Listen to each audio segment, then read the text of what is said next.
Donc bonjour à toutes et à tous, c'est vraiment top, de vous voir, tous là. Il y avait une soixantaine, 70 inscrits. Pour l'instant, il y a 32 personnes qui sont en ligne. C'est top aussi que ça soit un format, où, on pourra, échanger et prendre le temps aussi de répondre à vos questions, ce qui est plus compliqué quand on est, beaucoup plus nombreux. Donc aujourd'hui, on va parler en fait de LinkedIn et de l'algorithme LinkedIn et pourquoi LinkedIn? Heu, donc là, la présentation qui s'est OK. Pourquoi LinkedIn? Bah, LinkedIn, simplement parce qu'aujourd'hui, c'est, peut-être le seul réseau sur lequel on peut avoir de la visibilité organique, donc c'est-à-dire celle qu'on ne paye pas. Ça ne veut pas dire qu'on ne va pas y investir du temps, mais en tout cas celle qu'on ne paye pas sous forme de publicité, avec de très bons résultats. Si aujourd'hui je compare LinkedIn, à Instagram, à, Facebook, bah, typiquement, on va avoir en reach, en visibilité naturelle, de meilleurs résultats, que, j'ai encore été coupé. Une hop.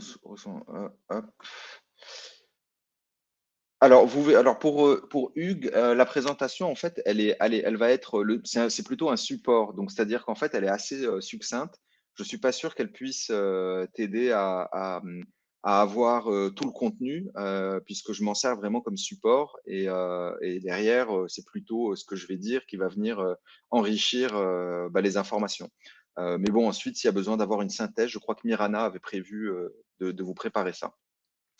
Donc, voilà pourquoi, on insiste pas mal sur LinkedIn, c'est qu'on a encore des possibilités de reach naturel qui sont intéressantes. Je pourrais citer aussi TikTok, pour d'autres raisons, où c'est un réseau social sur lequel on peut aussi avoir de la visibilité sans faire de publicité, en créant du contenu. Encore faut-il savoir lequel, comment fonctionne l'algorithme et c'est ça ce que je vous propose de voir aujourd'hui. Donc rapidement, un petit background. Aujourd'hui, moi, je gère l'agence Araou, qui est spécialisée en transformation et croissance digitale. Pour nous, ce sont 2 éléments qui sont super importants et qui se matérialisent par des missions, techniques de développement, web et mobile et des missions de web marketing et c'est plutôt le volet croissance digitale où on a, une spécialité qui est l'acquisition, c'est-à-dire aller chercher finalement de nouveaux utilisateurs, de nouveaux clients, accroître le trafic d'un site internet et donc, on va pouvoir mettre en place un certain nombre de choses en web marketing et notamment sur les réseaux. Donc, d'un côté, on a du développement web et de l'autre, du web marketing. Et ça, on le fait soit sous forme de conseils et d'audits où on n'exécute pas, ou bien on va venir exécuter les missions et notamment des missions de web marketing où on est le bras armé de nos clients pour finalement mettre en œuvre bah, soit les stratégies qu'on a conçues, soit exécuter un plan qu'ils auraient défini au préalable. Donc c'est ce qui nous donne finalement aujourd'hui et c'est ce qui me donne aujourd'hui la visibilité, des différents réseaux, des différentes, pratiques, des tests qu'on fait. On fait énormément de tests parce que les choses bougent énormément et même ce que je vais vous dire aujourd'hui concernant l'algorithme de LinkedIn est susceptible de changer, courant du mois, dans 3 mois, dans un semestre. Tout ça, bouge énormément et donc il faudra quand même retenir le fil rouge finalement de cette présentation. Ça va être aussi de tester beaucoup de choses, même si je vais vous donner quand même des bonnes pratiques. Alors pour rentrer dans le vif du sujet, on va revenir simplement sur la base. Qu'est-ce que, LinkedIn cherche à faire? Donc comme toute bonne plateforme, LinkedIn va vouloir travailler son acquisition, c'est-à-dire augmenter le nombre d'utilisateurs, sur sa plateforme. Faut savoir alors qu'en France, on est à peu près, plus de 20 millions d'inscrits et puis, la moitié qui sont uniquement des utilisateurs actifs. Donc ça concerne le deuxième volet dans les objectifs de LinkedIn, la rétention. Comment je fais une fois que j'ai fait amener les gens sur ma plateforme, comment je fais pour qu'ils restent sur ma plateforme, les faire, quelque part, revenir régulièrement ou rester le plus longtemps possible. Et une fois que j'ai attiré suffisamment de monde et que j'arrive à les faire rester sur ma plateforme, bah, je vais essayer de monétiser. Et ça, c'est le troisième objectif, le revenu. Donc nous, finalement, ce qu'on va chercher à faire quand on va produire du contenu sur LinkedIn ou faire bah, finalement chercher à améliorer notre visibilité, eh ben, il va falloir qu'on se dise comment on aide LinkedIn à atteindre ses objectifs. Parce que si on aide LinkedIn à atteindre ses objectifs, bah, LinkedIn va bien nous aimer et donner la visibilité au poste en fonction évidemment du résultat attendu. Donc nous, on va plutôt intervenir, je ne sais pas si on voit ma souris, mais en tout cas sur la rétention. Donc normalement, ce qu'on est censé faire en partageant des posts de qualité, c'est aider les gens à rester sur LinkedIn et donc aider LinkedIn à atteindre l'un de ses objectifs. Donc du coup, comment fonctionne l'algorithme pour mesurer cette rétention et mesurer la capacité qu'a un poste à atteindre l'objectif de rétention? On va être sur un processus itératif. Donc même LinkedIn teste énormément. Et la manière avec laquelle les choses se font, c'est quand on partage une publication sur LinkedIn. Alors, vous voyez bien que le périmètre finalement de ce webinaire, c'est pas tant comment je rends mon profil sexy et comment je le rends joli en présentant des informations. Là, je suis vraiment sur cette notion de visibilité sur LinkedIn, comment je fais en sorte que mes posts trouvent finalement ou soient le diffusés le plus largement possible. Et donc, la manière avec laquelle LinkedIn va agir, c'est travailler sur un processus itératif où quand un post est publié, LinkedIn va le diffuser auprès d'un échantillon. Un échantillon qui est généralement pioché dans le cadre des membres qui vous suivent, donc de vos relations, avant de l'élargir éventuellement plus tard. Donc cet échantillon va avoir votre post qui apparaît sur son fil d'actualité. Et puis LinkedIn va se mettre à mesurer, tiens, sur cet échantillon, combien de personnes passent du temps sur le post, combien de personnes ont liké le post, ont commenté le post, ont manifesté un intérêt. Je vais détailler quelles sont les marques d'intérêt pour LinkedIn. Mais LinkedIn va mesurer finalement, alors oui, effectivement, pas de souris sur l'écran, ça marche, bien noté, merci Hugues. Euh, donc du coup, j'ai perdu un peu le fil, va mesurer effectivement tous ces éléments sur l'échantillon et en fonction, va réajuster l'échantillon. Donc l'élargir et puis se dire, bah tiens, maintenant que j'ai élargi mon échantillon, je remesure. Est-ce que sur l'échantillon élargi, j'ai toujours des likes, du commentaire, des gens qui passent du temps, etc. LinkedIn remesure sur cet échantillon ajusté et ainsi de suite jusqu'à la fin de la diffusion du post. Donc ça a plusieurs intérêts pour nous. C'est d'abord, comme on travaille sur un échantillon restreint au début, comment est-ce qu'on peut faire pour le stimuler? Je vais y revenir, il y a des techniques plus ou moins, j'allais dire, officielles. Il y a aussi le fait que ce soit un processus itératif fait que notre post peut rester très longtemps sur LinkedIn, c'est-à-dire qu'un post peut avoir de la visibilité pendant 3 semaines. À partir du moment où cette boucle d'échantillons ajustés, mesure de réussite, échantillon ajusté, mesure de réussite, etc., est positive, rien n'arrête la diffusion du post. Ce qui arrête la diffusion du post, c'est si au bout d'un certain moment, quand l'échantillon est très large, finalement, on n'a plus d'interaction. Là, LinkedIn va, au fur et à mesure, le retirer. Donc ça, c'est intéressant aussi pour nous, pour avoir beaucoup de visibilité. Et ça, c'est une spécificité quand même de LinkedIn. Alors, Laurence, l'écran est figé sur quel slide? Car effectivement, c'est pas normal que l'écran soit figé. On devrait avoir ma bouille dans un coin et une slide sur la viralité sur LinkedIn.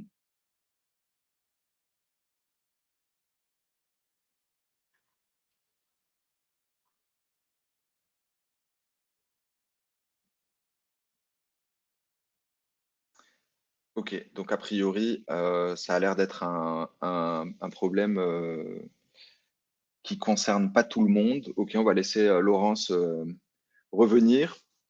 Donc voilà, ce qu'il faut retenir sur la viralité sur LinkedIn, c'est que c'est ce processus-là qui est itératif et une autre manière de le présenter, ce serait de dire, dans un premier temps, le premier échantillon, c'est le cercle qui est le plus à l'intérieur. Euh, si le cercle donc s'élargit un petit peu à la première itération, puis qu'il s'essouffle, c'est un échec. C'est le premier cas. Le deuxième cas, j'ai un petit échantillon qui marche très très bien. LinkedIn considère que c'est génial et qu'il y a énormément d'intérêt sur ce poste. J'ai un deuxième cercle qui est très large, donc c'est un très bon début. Et puis on voit que le troisième cercle, il est plus restreint. Et là, ça s'est un peu essoufflé, c'est un peu dommage. Et la viralité, ça va être des cercles qui vont finalement s'élargir de plus en plus. Et c'est bien sûr ce qu'on va chercher à faire si c'est notre objectif. Parce que parfois, pour y arriver, il faut aussi être clivant, je vais en reparler, et puis parfois on n'est pas tous à l'aise avec l'idée d'être clivant ou justement de provoquer des débats ou de la discussion sur des choses, j'allais dire un peu, comment dire les choses, mais en tout cas en provoquant, voilà, en étant un peu sur la ligne jaune. Est-ce que à ce stade, et pareil, je vous invite à me dire si c'est suffisamment clair dans le chat ou s'il y a besoin de revenir sur certains éléments, voilà, de la compréhension de cette viralité ou de cette boucle de viralité sur LinkedIn. Ça, je m'assure que vous suivez bien aussi.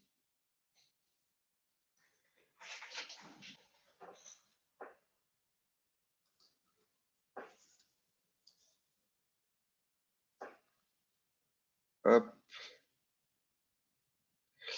Vous parlez des posts, encore faudrait-il savoir de quoi on parle. Tout à fait, merci Pascal. Effectivement, je parle bien des posts.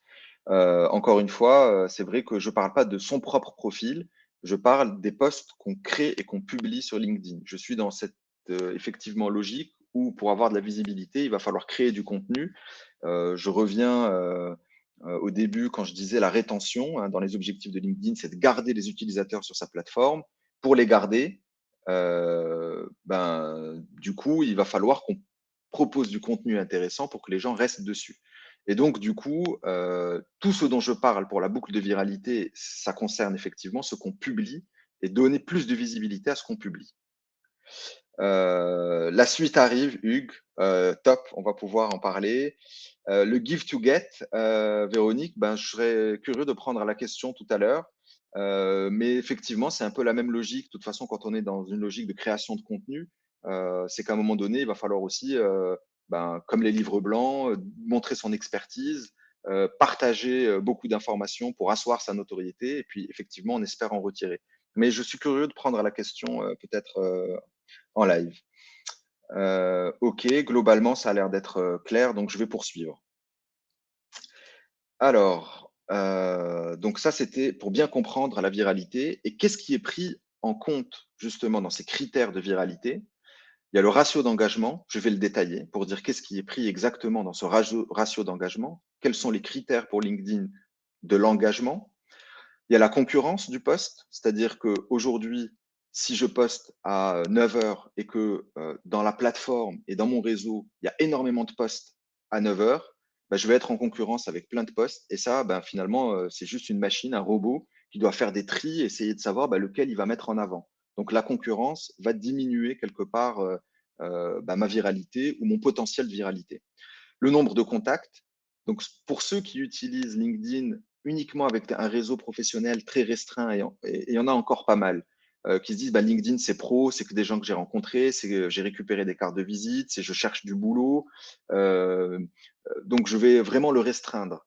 En fait, le problème, c'est que si c'est restreint, trop restreint, quand je suis dans mon premier échantillon, encore une fois, dans cette boucle de viralité, ce premier échantillon est trop faible. Et donc, forcément, si LinkedIn prend comme échantillon de départ 2% des contacts, évidemment, si j'ai 2% de 500 contacts ou 2% de 10 000 contacts, je ne donne pas la même chance à mon poste. Le type de poste, et là aussi, je vais le détailler parce que les critères qui sont en gras sur cette slide sont les critères qui sont, à mon sens, les plus importants. Donc, les types de postes, c'est est-ce qu'il s'agit d'un poste qui est rédigé, un peu de storytelling? Est-ce qu'il s'agit d'un article que je partage avec un lien? Est-ce qu'il s'agit d'une vidéo, d'une photo, d'un PDF? Et là aussi, il va y avoir différents avantages en fonction du type de poste.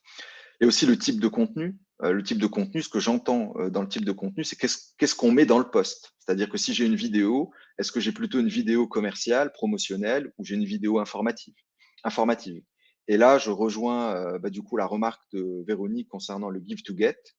Évidemment, ça c'est dans le type de contenu. Si je fais simplement la promo pour dire je suis le meilleur il faut venir acheter mon produit et mon service, c'est pas forcément ça qui va intéresser le plus les gens. Par contre, si on arrive à dire, bon, je le prends dans mon cas, voilà les résultats qu'on a obtenus en référencement naturel, le trafic qui a augmenté, et voilà comment on a fait pour arriver à ce résultat. D'un côté, je donne des inputs et le fameux give pour dire voilà ce qu'il faudrait faire, et en même temps, j'assois ma notoriété, mon expertise en disant preuve à l'appui les résultats qu'on a obtenus. Donc, effectivement, le type de contenu va être important. Ingrid, avant de publier un post à fort potentiel, faut-il mieux élargir son nombre d'abonnés? avant ou partir sur un petit nombre? Alors moi, je dirais, alors je réponds en live, hein, comme ça, du coup, en tout cas pour les questions auxquelles je peux répondre. Moi, je dirais en fait que, il faut le faire en parallèle. C'est-à-dire que si on attend d'augmenter son nombre d'abonnés pour commencer à faire des posts sur LinkedIn, bah, on perd trop de temps et on n'a aucune chance finalement de s'entraîner en même temps. Alors que finalement, quand on fait des posts, ben, machinalement, le nombre d'abonnés augmente aussi parce qu'il y a des gens qui vont nous suivre, qui vont les trouver intéressants, les partager. Je vais revenir sur cette notion de partage aussi.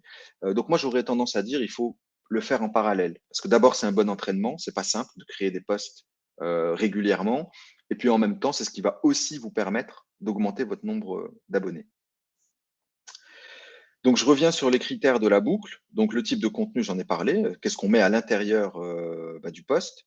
L'âge du post, évidemment. Bah, si c'est un post que je viens de publier ce matin ou si c'est un post qui a déjà 2 semaines, ben, évidemment, il ne va pas être pris en compte avec le même poids. Et la régularité des publications. Et là, pareil, je reboucle un petit peu avec la question d'Ingrid. C'est si je poste une fois de temps en temps, ça va être moins intéressant pour LinkedIn parce qu'il va se dire tiens, j'ai pas un utilisateur qui m'aide à produire du contenu et je reviens aux objectifs de départ de LinkedIn pour garder mes utilisateurs.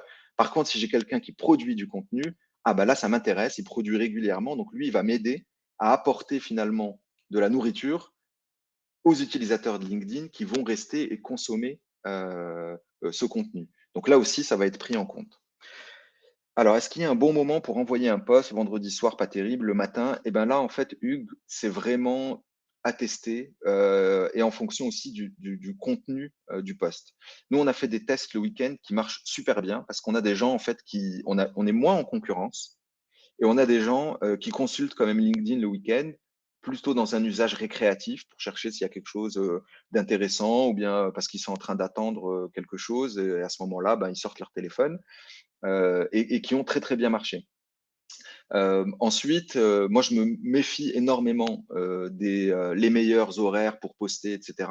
Puisqu'à partir du moment où on sort les meilleurs horaires, tout le monde se dit que c'est les meilleurs horaires et donc on se retrouve avec un problème de concurrence.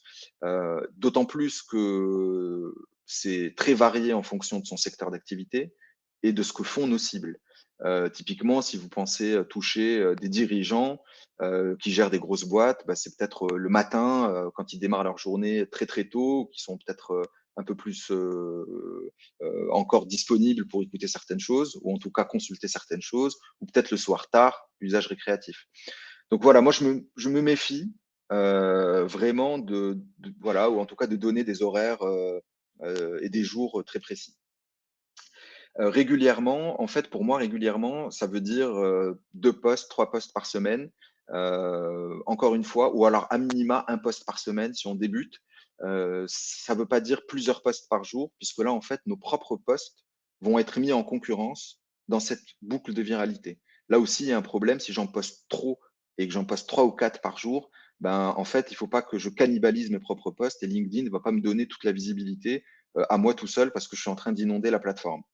Donc régulièrement, c'est toutes les semaines. Je dirais 2 posts par semaine, c'est bien. 3 pour moi, c'est un maximum, mais encore une fois, par rapport aux objectifs de visibilité qu'on se fixe. Et un, ce serait un minimum. Voilà, pour essayer de donner des métriques. Non, il n'y a pas de mauvais moment, exactement, Hugues. Donc, les critères sur lesquels je vais insister un peu plus, ça va être le ratio d'engagement et le type de poste.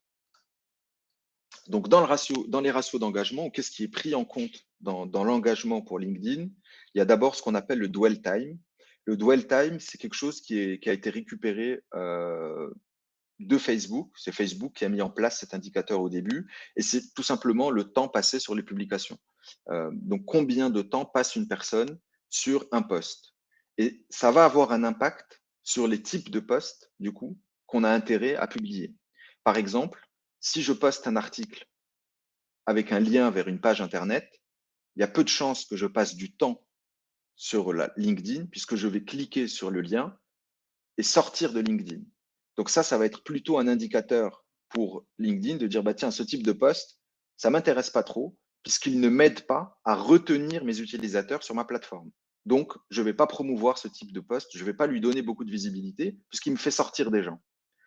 À l'inverse, un post qu'on rédige, et je vais vous montrer des exemples par la suite, dans lequel on raconte une histoire, il y a un storytelling qui incite les gens à lire jusqu'au bout, et ben à ce moment-là, on va passer forcément quelques secondes de plus. Et ça, LinkedIn va se dire, ah ben ça m'intéresse parce que les gens restent sur ma plateforme.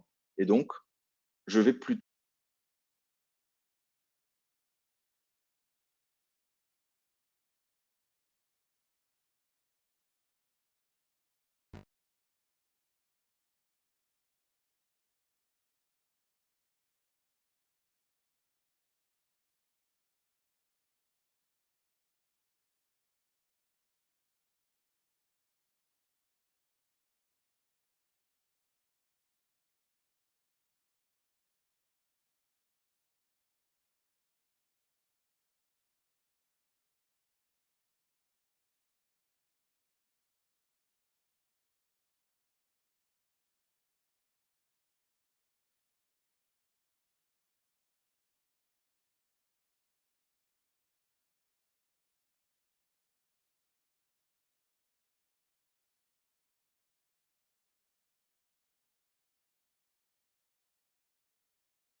Hop.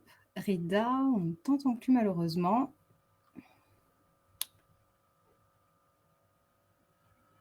Ce que je vais faire, c'est que je vais rafraîchir du coup le webinaire. Je vous dis à tout de suite. Excusez-nous pour ce léger délai.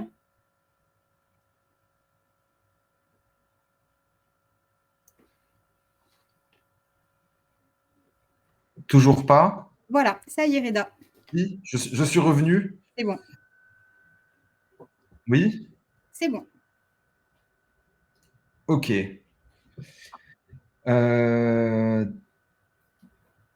Ok. Toujours bon? C'est bon? Tout est bon. Tu peux continuer. Allez, impeccable. Donc, je parlais du dwell time. Donc, je veux repartager le support. Oui, voilà, je parlais du dwell time. Donc, du coup, le temps passé sur les publications, ça va être important. Et comment on fait? Ben, notamment, voilà un exemple de publication. Non, c'est pas bon, Nirana, je te vois lever.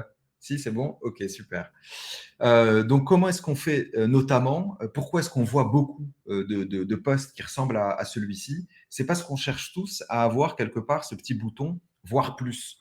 Ben là, typiquement, si on arrive à accrocher un internaute sur ses premières lignes et qu'il a envie de cliquer sur voir plus, et ben à ce moment-là, c'est aussi un indicateur pour LinkedIn d'intérêt pour un poste et donc va avoir tendance, il va le prendre en compte dans ses critères d'engagement et il va avoir tendance à le mettre en avant davantage. Donc ce type de poste, et je vais le détailler par la suite, j'y arrive, où on rédige une histoire, où on va inciter la personne à justement vouloir en savoir plus, ça va être des posts qui vont être particulièrement appréciés de LinkedIn. Et c'est d'ailleurs c'est pour ça qu'on en voit énormément en ce moment sur LinkedIn. Pour ceux qui suivent quelques profils qui ont pas mal de visibilité, ben, vous allez vous apercevoir très vite que c'est ça qui marche. Là, typiquement, moi, j'avais pris le train un jour et c'est vrai que l'agent de la SNCF est venu me voir, pas pour contrôler mon billet, pas pour me dire quoi que ce soit, mais simplement pour me dire est-ce que le Wi-Fi marche bien, est-ce que je suis bien installé, est-ce que j'ai une bonne connexion. Bon, j'en ai profité pour faire un post parce que moi-même, j'étais surpris sur le moment. Et puis, en le racontant avec un peu de storytelling, bah, c'est quelque chose qui a vraiment bien marché. Je crois que j'avais peut-être 2 ou 3 000 abonnés à ce moment-là. Et c'est un post qui a fait quasiment 20 000 vues. Donc, j'ai touché beaucoup plus de monde que ce que je pouvais imaginer à ce moment-là. Deuxième type d'engagement qui est super, super important pour LinkedIn, c'est les commentaires. C'est ce qui marche le mieux et encore mieux quand il y a du débat, quand on va avoir du commentaire dans le commentaire. Yes, quand on va avoir finalement des gens qui vont commenter un post et donc du coup donner leur avis dessus et dedans, ça crée un débat entre des gens eux-mêmes qui sont en train de commenter un post. Alors ça, LinkedIn adore et c'est généralement le type de post parce que là, ça veut dire que les gens passent du temps, notamment à lire les commentaires, mais aussi à y répondre.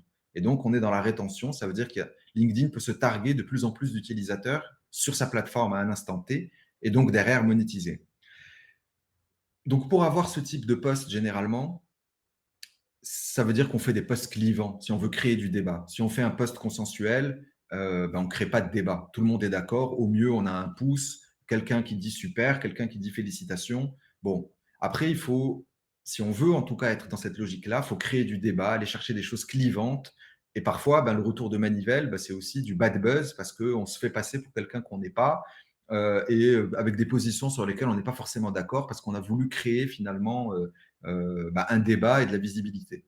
Donc ça marche, mais il faut le prendre avec précaution. Mais le mieux, en tout cas, évidemment, dans l'engagement pour LinkedIn, c'est d'avoir des commentaires. C'est un critère d'engagement qui va être très apprécié de LinkedIn. Et est-ce que tu pourrais justement nous parler d'un post qui a bien marché, qui n'est pas parti peut-être justement sur ce côté trop touchy, pour que justement nos auditeurs puissent mieux voir, visualiser, si tu veux, un post qui génère du commentaire, par exemple? Alors typiquement, bon, alors là, c'est pas un exemple où il y a eu le plus de commentaires, mais si je reprends celui de la SNCF, mais j'en aurai d'autres sur mon profil que je pourrais ressortir, c'est que les gens ont commencé, alors il y en a qui ont râlé en disant, alors là, j'ai pas pris trop de risques parce que la SNCF, c'est facile, les trains arrivent en retard, tout le monde tape dessus, donc on peut très bien, réagir à ce poste. Donc, dans le lot, il y a des gens qui vont dire, non, moi, ça a été une catastrophe, mon dernier voyage, c'est arrivé en retard, le Wi-Fi marchait pas. D'autres qui répondent, non, mais moi, finalement, mon train est arrivé à l'heure et j'étais hyper content et c'est vrai que c'est en train d'évoluer. Et puis, finalement, c'est un peu ce type de choses qu'ils vont prendre. Typiquement, aussi, quand quelqu'un va commenter un de vos posts, il faut renchérir, il faut lui répondre, quitte à lui poser une question et derrière que lui puisse rembrayer. Par contre, on aura rarement 500 commentaires si c'est pas clivant. Voilà, c'est plus ça qu'il faut se dire. Par contre, répondre aux commentaires que les gens laissent, c'est quelque chose qui va être crucial pour relancer aussi la discussion ou apporter un complément ou poser des questions. Alors, je ne sais pas si ça complète un peu le propos par rapport à ta remarque, Mirana. Karina. Donc, les likes, c'est aussi un type d'engagement que LinkedIn va aimer, mais c'est insuffisant. C'est-à-dire qu'aujourd'hui, on va avoir des posts qui peuvent avoir 300 likes et qui ne vont pas avoir autant de visibilité qu'un post qui a une vingtaine de likes, mais 500 commentaires. Donc, si dans le lot, si vous voulez aider quelqu'un à avoir de la visibilité sur son post, commentez son post et ne vous limitez pas à le liker. Parce que le like, c'est un bon indicateur, mais sera insuffisant pour avoir vraiment une boucle de viralité intéressante. Une vidéo, voir une vidéo, c'est quelque chose qui est de plus en plus important et de plus en plus pris en compte. C'est un format que tout le monde s'arrache, on le voit sur tous les réseaux, même Facebook, quand on est dessus, on peut basculer dans la partie vidéo pour concurrencer YouTube, donc tout le monde est dessus. Et LinkedIn aussi. Et pareil, là, si par exemple vous avez 2000 vues d'une vidéo, ça correspond, j'allais dire, c'est comme si vous aviez 10 000 vues d'un post lambda. C'est vraiment quelque chose qui a beaucoup de valeur et qui est de plus en plus apprécié. Maintenant, le problème, c'est que si vous faites des vidéos trop longues et que les gens ne regardent que 10 secondes, c'est un mauvais indicateur. Il vaut mieux se mettre sur des vidéos relativement courtes, de qualité, bien montées, dynamiques, mais au moins le signal qu'on envoie à LinkedIn, c'est la personne regarde mon contenu jusqu'au bout et le temps passé par rapport au temps de la vidéo est plus intéressant. Enfin, je veux dire, si on arrive à 90% de visionnage plutôt que 5%, ça sera encore plus apprécié de LinkedIn. Donc la vidéo, c'est quelque chose qui marche bien et qui est vraiment en progression. si tant est qu'on fasse aussi de belles vidéos et qu'on ne soit pas simplement en train de faire des vidéos longues ou de publier, par exemple, ce webinaire de 40 minutes ou d'1 heure sur LinkedIn. Ce n'est pas le type de contenu qui va le mieux marcher. Taguer quelqu'un, c'est bien dans la mesure où on va pouvoir bénéficier un peu de sa visibilité. Donc, dans un post, de dire merci à un tel, ou bien alors j'ai des exemples de posts tout à l'heure où effectivement on tague des gens et ça marche bien. Avec parcimonie, pourquoi? Parce qu'en fait, si vous mettez 50 personnes, d'abord, c'est pas crédible et c'est un post qui est juste illisible. Et deuxièmement, quand les gens se détaguent d'un post, parce que quand vous taguez quelqu'un, la personne a la possibilité aussi de s'enlever et dire je ne veux pas être associé à ce poste, c'est un critère qui va vous pénaliser. Donc, c'est bien de taguer des gens. J'aurais tendance à dire vous en taguez 3, 4 maximum, quand ça a du sens, et des gens dont vous savez a priori qu'ils ne vont pas se retirer. Autrement, encore une fois, ça peut être préjudiciable. Cliquer sur un lien, là pour le coup, c'est un mauvais engagement. C'est-à-dire qu'en fait, LinkedIn ne veut pas que quelqu'un sorte de son réseau. Donc, c'est l'exemple que je donnais tout à l'heure.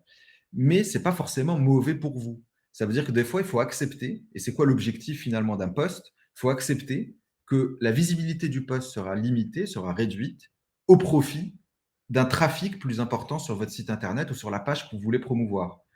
Alors, si vous partagez un article du Monde, non seulement votre post n'a pas de visibilité, mais bon, vous apportez du trafic au monde. Je ne sais pas si ça vous intéresse ou si ça va avoir un impact quelconque.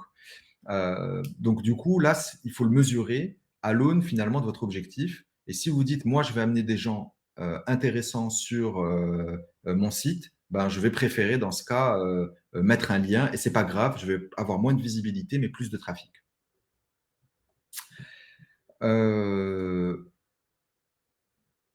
Donc là, typiquement, c'est un exemple où on voit qu'un lien prend beaucoup de place parce qu'il y a la prévisualisation. Et donc là, typiquement, on va pas, un utilisateur de LinkedIn va cliquer sur ce gros appel à l'action plutôt que aller lire un contenu ou passer du temps. Donc, il va aller sortir. C'est aussi pour ça qu'on observe de plus en plus que les liens qu'on cherche à partager sont partagés en commentaire. Vous allez tomber sur des posts où on dit, je raconte mon histoire, le lien est en commentaire. Parce qu'on ne veut pas que les gens aussi cliquent trop facilement sur le lien et sortent. On aimerait qu'ils lisent jusqu'au bout avant de cliquer. Et oui, Véronique, évidemment, ça dépend de l'utilisation qu'on a de LinkedIn. Ça, c'est sûr et certain. Moi, encore une fois, les éléments dont je parle aujourd'hui concernent ceux qui veulent avoir de la visibilité sur LinkedIn et qui veulent avoir des posts qui vont avoir plus d'engagement et plus de reach. Mais effectivement, ça peut ne pas du tout être notre objectif sur LinkedIn. Et auquel cas, finalement, ce que je dis là n'est pas spécialement pertinent pour quelqu'un qui n'a pas cet objectif.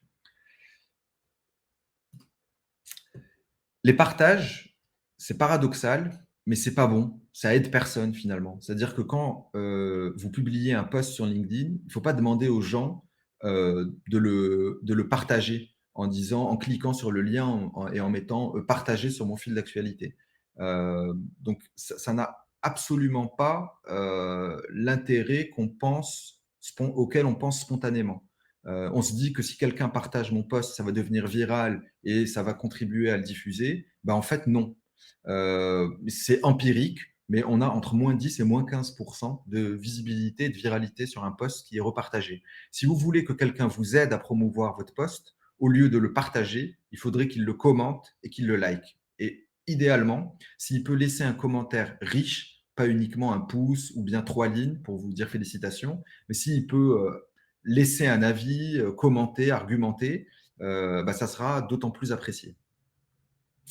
Donc oui, effectivement, Ingrid, et c'est pour ça qu'on voit beaucoup de posts qui commencent avec 3 lignes, et puis ensuite, derrière, on a tout un texte, et je vais vous montrer un exemple, ça arrive, c'est le topic d'après, c'est évidemment pour accrocher. Par exemple, moi, j'anime un podcast, jamais je ne partage le lien de mon podcast sur le post que je fais sur LinkedIn, je raconte l'histoire et je mets le lien du podcast en commentaire. Merci Véronique pour la remarque. C'est top, je suis hyper content si du coup vous y trouvez aussi un intérêt, même si vous n'utilisez pas LinkedIn a priori pour l'instant pour chercher de la visibilité. Mais super cool si ça vous intéresse, génial. Donc les partages, c'est contre-intuitif et il vaut mieux éviter. Et si des gens veulent vous aider, il vaut mieux commenter. Alors là, quand on a bien compris comment fonctionne un algorithme, ou qu'on a en tout cas les principales clés, et encore une fois, j'ai commencé au début de cette présentation par les objectifs de LinkedIn, c'est bien pour cette raison. C'est rappelez-vous quels sont les objectifs de LinkedIn, et si je veux avoir de la visibilité, est-ce que j'aide LinkedIn? Et donc, quand on comprend un peu ça, ça reste une machine, on peut biaiser le système. Et comment est-ce qu'on biaise le système? Je ne sais pas si vous avez entendu parler de pod. Ce sont des groupes d'engagement. On va dire que la version de base, c'est un groupe WhatsApp ou un groupe, enfin, quelle que soit la plateforme, dans lequel vous avez des copains qui vont vous aider. Dès que vous allez publier un post, vous allez leur partager le lien du post et ils vont venir sur votre post pour liker, commenter, montrer à LinkedIn que pendant la première heure du post, vous avez des fans, des supporters qui viennent vous aider à promouvoir finalement ce post. Donc, dans le premier échantillon, votre post marche très bien. Donc, LinkedIn va élargir l'échantillon et avec un peu de chance, vous allez pouvoir avoir plus de visibilité. Donc, dans la version moins artisanale et moins groupe de copains, il y a l'automatisation de ça. Vous retrouvez finalement avec 10 000 personnes qui ont le même objectif que vous, et quand un post est publié dans ces 10 000 personnes, vous pouvez avoir des gens vous pouvez dire aux gens, j'aimerais obtenir 300 likes, 500 likes sur un post, j'aimerais avoir 100 commentaires, et du coup, on alimente l'algorithme de LinkedIn avec des vrais faux commentaires. Pour LinkedIn, c'est bien, et donc on contribue à diffuser notre post. Donc c'est là que vous voyez parfois des posts qui sont pas intéressants, mais qui ont 2000 likes. Alors vous dites, c'est pas possible. Ou vous avez des posts avec beaucoup de likes et très peu de commentaires. Là aussi, c'est pas normal. C'est-à-dire que si vous avez 800 likes et 3 commentaires, ça marche pas. Donc pourquoi pas? Moi, je suis pas moralisateur, c'est pas enfin voilà, pourquoi pas? Si ça marche, de toute façon, il faut s'en servir. C'est des outils qui existent comme les autres, et moi, je porte pas de jugement en tout cas là-dessus. Si ça nous permet d'atteindre nos objectifs, go. Simplement, il faut faire attention à ce qu'on appelle un peu ces vanity metrics, c'est qu'on a plein de likes, plein de commentaires, etc. Mais ça nous apporte rien. Si notre objectif c'était de trouver des clients ou d'entrer en relation avec des prospects potentiels, et que dans ces groupes de pod, il n'y a personne qui est dans mes clients potentiels. Bon, c'est génial, j'ai des posts qui marchent très bien, mais bon, au final, à part pour mon ego, je ne sais pas si ça m'aide à grand-chose. Donc, c'est en tout cas une possibilité, et je voulais vous le dire simplement pour dire que ça existait. Et ensuite, ça dépend encore une fois de vos objectifs. Je revois quelques questions. Pour un post, si la personne qui l'a créé émet un commentaire avec un lien, reste toujours… Alors là, effectivement, Hugues, ce qui va faire en sorte qu'un commentaire va se mettre en haut de la pile, c'est l'interaction générée par le commentaire, pas tant le lien.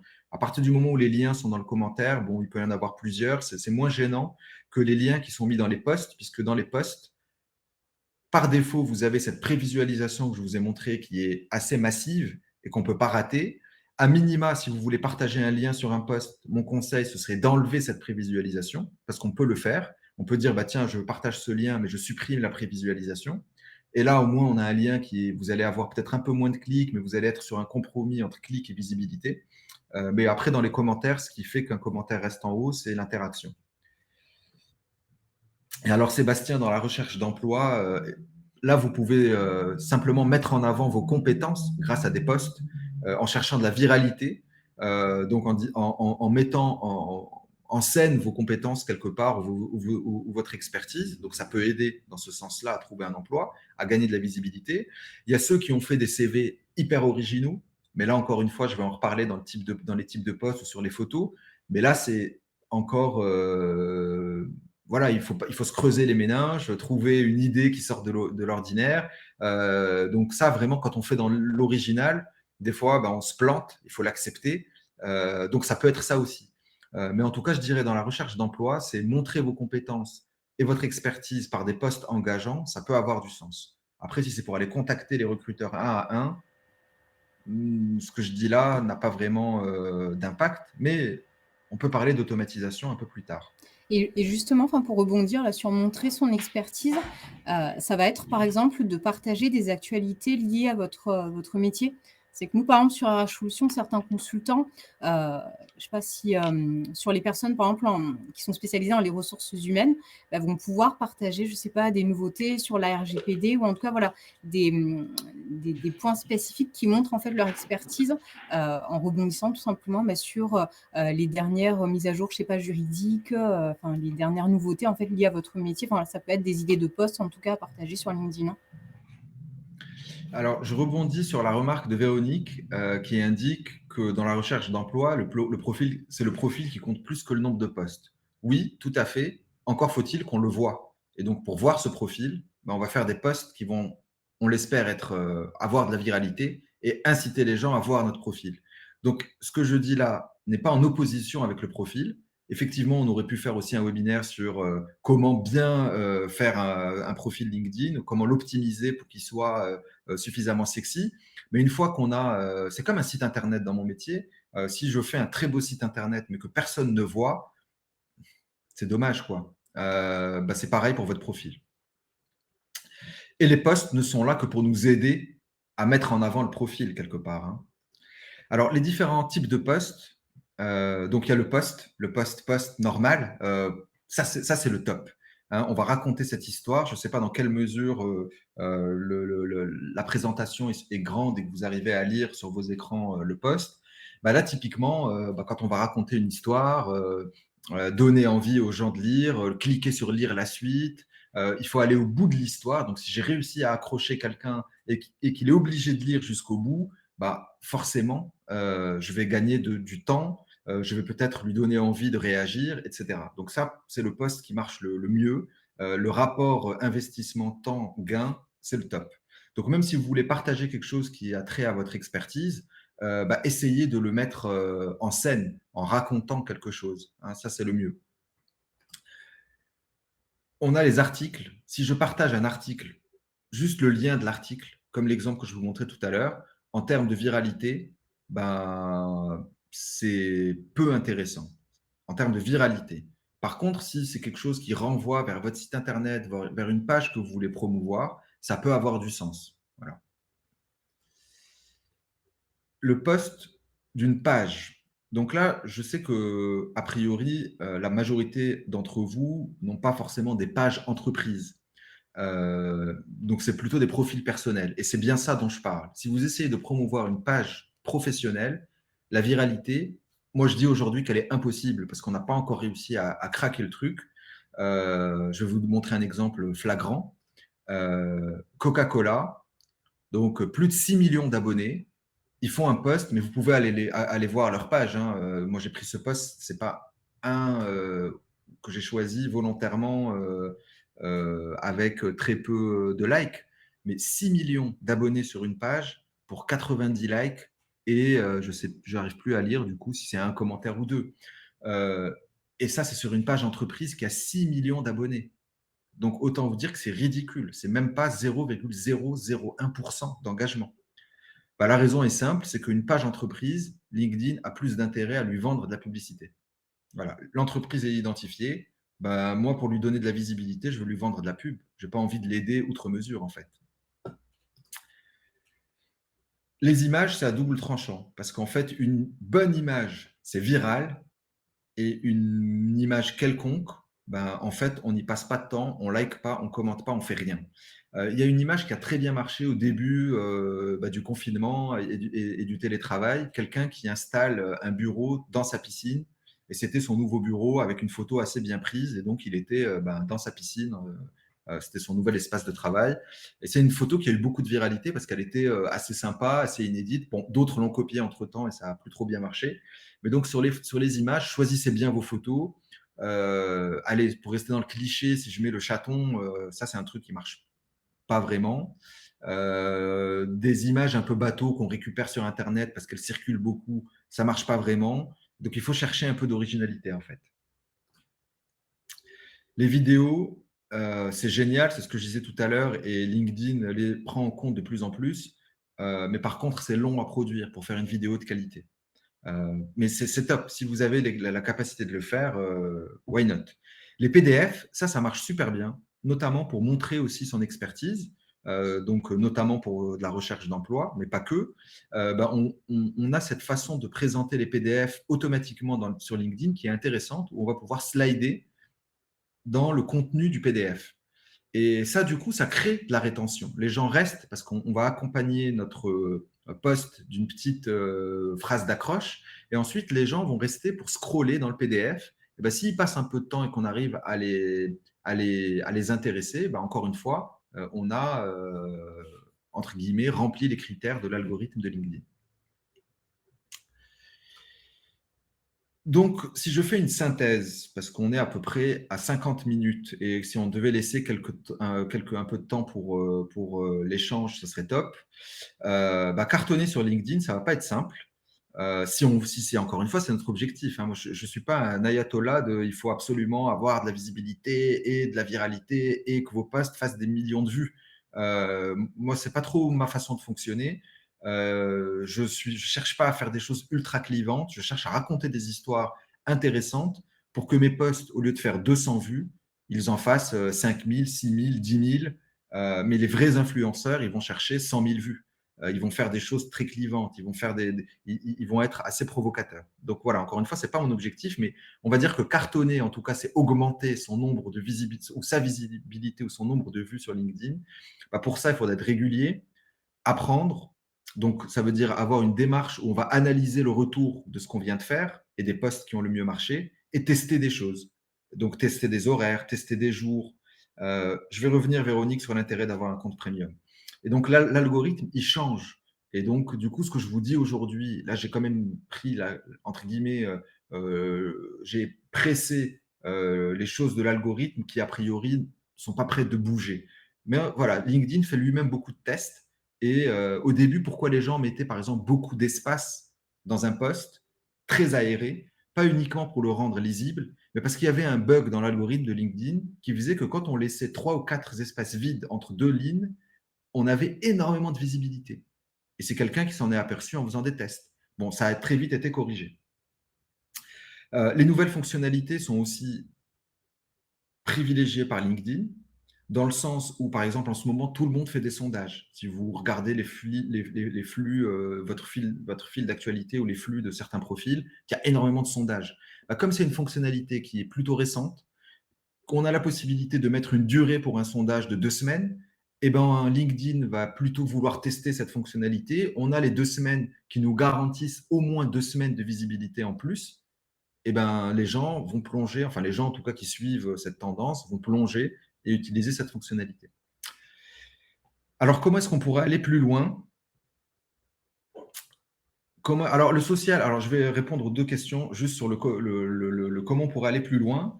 On pourrait parler d'automatisation, si on est dans une logique de prospection. Prospection, ça peut être aussi recherche sur LinkedIn. Donc, il y a des outils d'automatisation pour nous aider à faire tout ça plus facilement. Et donc, si on gère beaucoup de profils, si on gère plusieurs profils en parallèle, si on est dans une logique de vente, de social selling, si on est dans une logique de recherche d'emploi et que je veux envoyer beaucoup d'invitations à plein de profils qui m'intéressent, on va pouvoir automatiser. Comment rendre ça humain, même si on automatise? Donc, il y a beaucoup de questions liées à l'automatisation sur LinkedIn et ça peut être assez intéressant d'en parler. Un deuxième volet que j'aurais pu écrire aussi, c'est travailler sur cette notion de copywriting, où finalement cette manière de rédiger des histoires qui donnent envie d'aller au bout, hein, avec je lis la première phrase et j'ai envie de lire la deuxième, dont le seul objectif c'est de lire la troisième et de basculer comme ça pour que la personne reste jusqu'au bout. Donc ça aussi, c'est des thématiques qui peuvent être intéressantes pour les personnes qui voudraient creuser. Je reviens rapidement sur les questions. D'abord, je suis hyper content de voir qu'on a démarré à 30 et qu'on termine à 30. Donc pour moi, à 33 même, c'est un indicateur qui est juste top. Parce que si on avait démarré à 30 et qu'à la fin on n'était plus que 10, je me serais dit que voilà, ça aurait été complètement soporifique. Bon, en tout cas, je voudrais prendre ce critère comme un feedback positif. Merci Laurent, à bientôt et merci pour le retour. Concernant le compte premium, sur ce que je viens de dire là, ça n'a pas d'intérêt. Ce n'est pas parce que vous êtes premium que vous allez avoir plus de visibilité, en tout cas pour l'instant et de ce qu'on peut observer. Par contre, ça va avoir du sens si vous voulez automatiser votre prospection, faire une sélection de profils, exporter des profils, consulter la liste, consulter le flux d'actualité de profils avec lesquels vous n'êtes pas connecté. Là, la version premium va avoir du sens. Concernant le Social Selling Index de LinkedIn, ça c'est Simon qui pose la question. En fait, c'est vrai que c'est intéressant alors c'est un indicateur que LinkedIn met en place pour dire est-ce qu'on a un profil qui est suffisamment sexy, grosso modo. Et donc, si nos posts vont être intéressants, si on a surtout complété notre profil, ça veut dire est-ce que le profil est suffisamment riche, est-ce qu'on a mis des expériences, etc. Ben, en fait, c'est bien d'avoir un minimum de social index. Par contre, ça ne sert à rien d'être à 100% en termes de visibilité. Ce n'est pas ça qui fait que vous allez avoir de plus en plus de visibilité. C'est sûr que si vous partez de zéro, ça ne sera pas top. Donc, il faut le travailler un minimum, mais ce n'est pas compliqué. Quand vous remplissez un profil correctement, déjà, vous avez un score qui augmente, mais ça ne sera pas déterminant dans la visibilité que vous allez obtenir. Super, merci beaucoup pour vos retours. C'est top. J'espère que ça va vous aider ou au moins à voir LinkedIn différemment. Voilà, Mirana, je ne sais pas, on a peut-être encore quelques minutes pour prendre des questions. On a encore 2-3 minutes. Si vous avez d'autres questions, n'hésitez pas.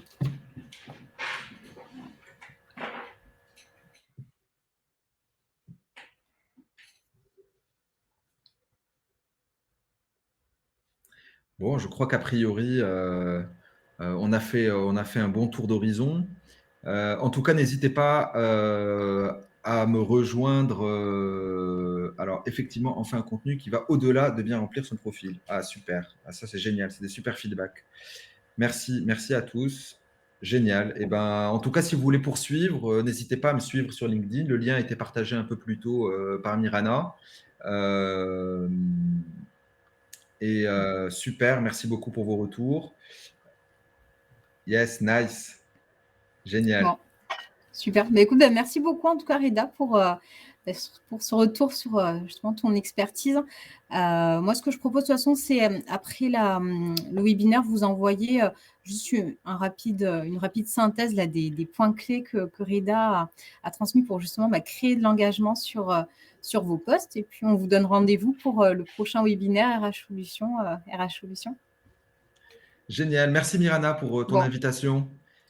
Bonne Très journée bonne à toutes et à journée. tous. À Au bientôt. revoir. Salut.